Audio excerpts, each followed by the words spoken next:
तो आपड़ चाहूँ गोटे मॉकटेल स्टॉल खोलिया कि तो गोटे बढ़िया कंपनी में आसी पहुँच जाइए शिभांशी इंडस्ट्रीज रे देखो केते सुंदर मॉकटेल स्टॉल रोचे।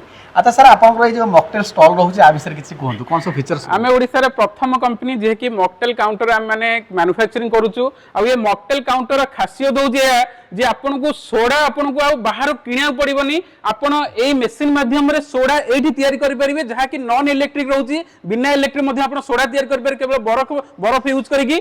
आ एथिरे हम विभिन्न प्रकार फीचर्स एथिरे देइछु आपन माने देखि परथिबे हम एथिरे लाइटिंग सिस्टम करिछु ब्रांडिंग सिस्टम करिछु। इठी आपन देखंतु इठी गोटे अछि जोथि कि आपन निजर मेनू इठी आपन रखि परिबे एटा मध्ये लाइटिंग सिस्टम रहउची।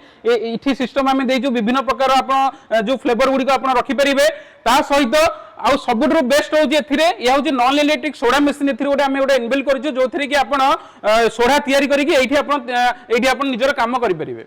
तो आपड़ जब मेसीन को किणा चाहते फूड कार्ट स्टॉल किणा चाहते स्क्रीन में शिभांशी इंडस्ट्री नंबर लिखी फोन करूँ और विजिट करूँ भुवनेश्वर जो ऑफिस अच्छी।